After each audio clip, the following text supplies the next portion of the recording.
camarades, pour clôturer cet événement international, nous voudrions appeler à la tribune nos camarades de l'ambassade cubaine. Et je vais vous demander de forts applaudissements, s'il vous plaît. Viva Cuba Socialista!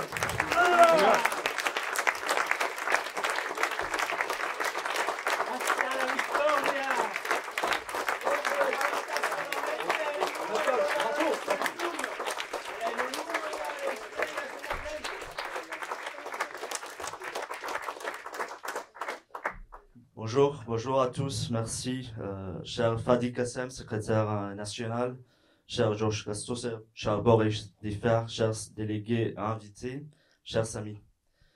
Je voudrais tout d'abord vous présenter les excuses de notre ambassadeur Otto Vaillant Frias, qui pour des raisons de force majeure n'a pas pu être parmi nous aujourd'hui, mais qui vous adresse ses plus chaleureuses salutations.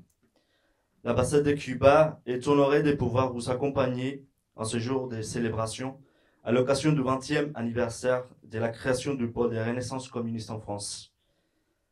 Mon collègue Dariel Prestamo m'accompagne en tant que représentant aussi de l'office politique de notre mission diplomatique. Aujourd'hui, 20 octobre, est un jour très spécial pour Cuba. Nous célébrons la journée de la culture nationale.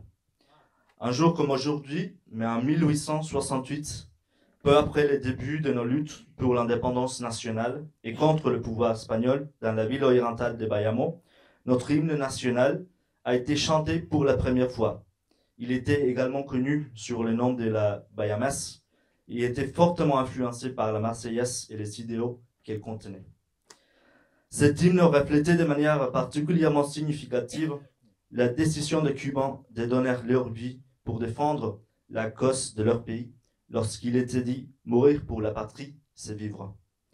Ces idéaux de souveraineté et de dignité ont guidé toute la lutte pour obtenir une véritable indépendance qui a porté ses fruits le 1er janvier 1959 et qui se reflète aujourd'hui dans la résistance du peuple cubain aux agressions de l'impérialisme états-unien. Nous devons nous rappeler que depuis le triomphe de la Révolution, Cuba est confronté à une guerre économique, médiatique et subversive lancée par les États-Unis.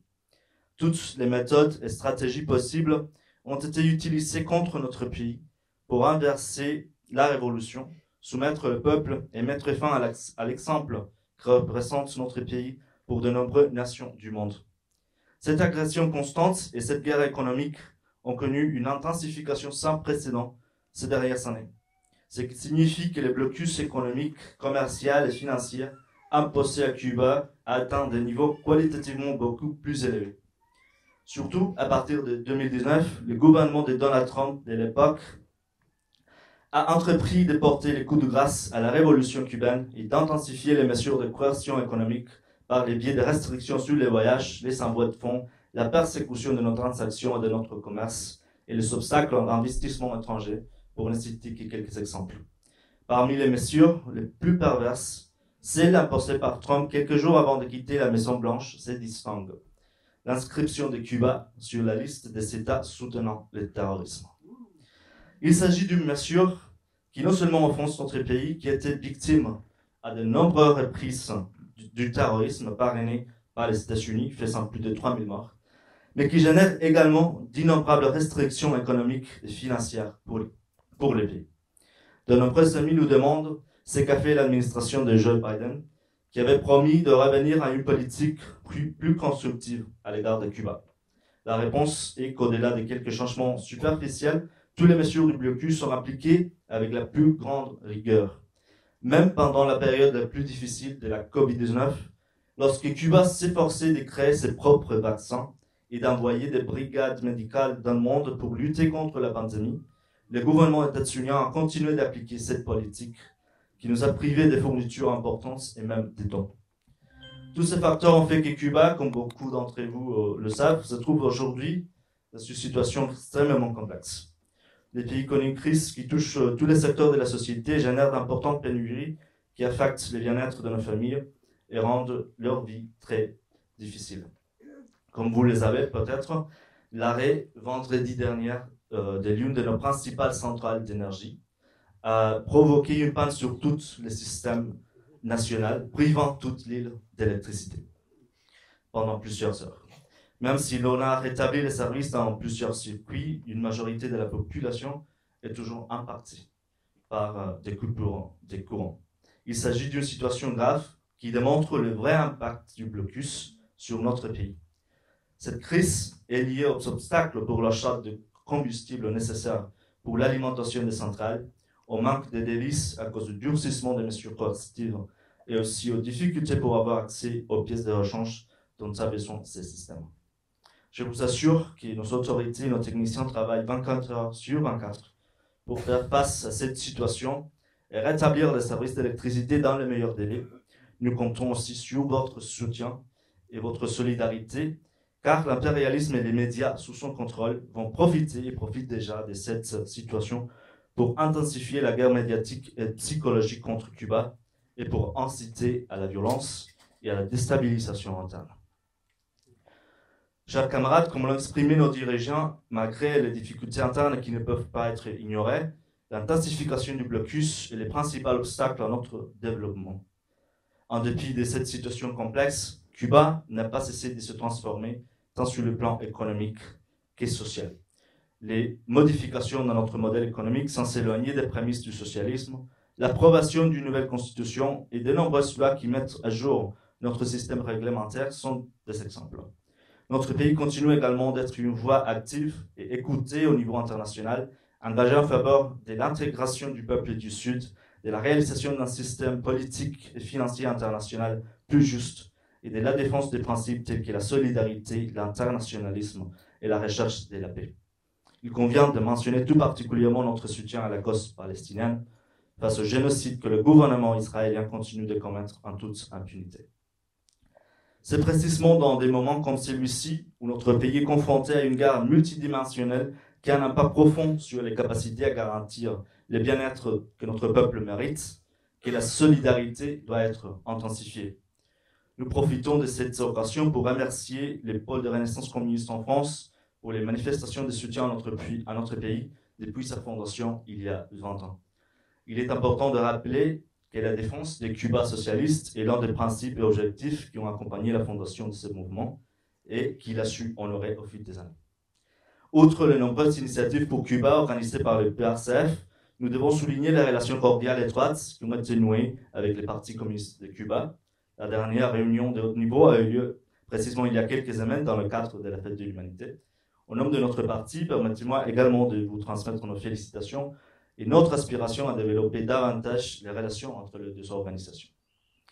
À cela s'ajoutent les excellents liens que le PRCF entretient avec notre ambassade, dont les portes vous sont toujours ouvertes.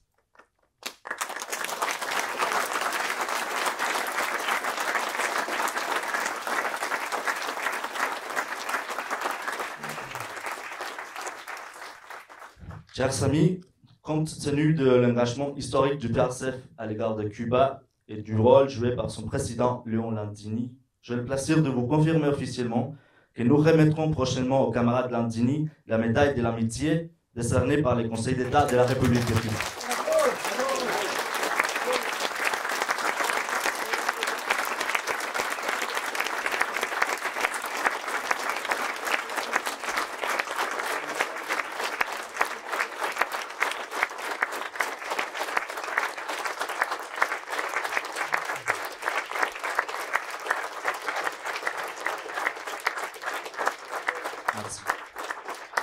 Le travail de solidarité et d'amitié avec Cuba mené sur l'égide de Landini comprend le soutien politique dans le cadre de diverses campagnes de solidarité, la dénonciation de l'hostilité des États-Unis et l'envoi des dons au pays. Il suffit de mentionner l'organisation du grand meeting de solidarité avec Cuba en novembre 2005 à Saint-Denis, le soutien à la confrontation des initiatives contre-révolutionnaires sur le territoire français et son rôle dans la campagne pour la libération des 5 héros cubains. Merci beaucoup pour votre exemple.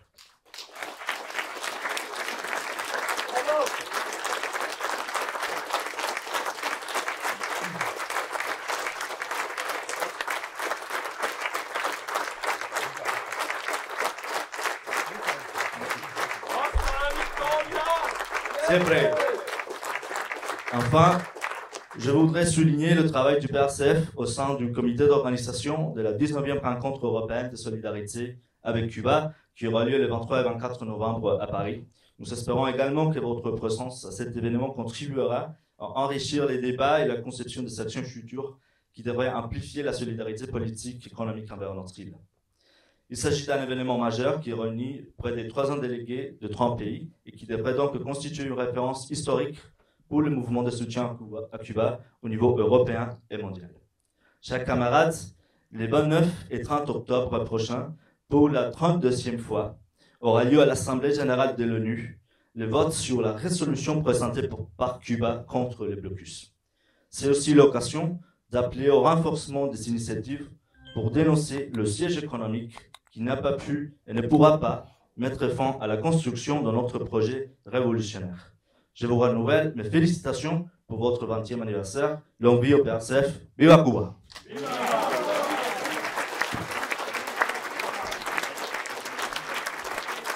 ¡Viva Cuba socialista! ¡Viva! ¡Socialismo, barbarie! ¡Patria o muerte! ¡Venceremos!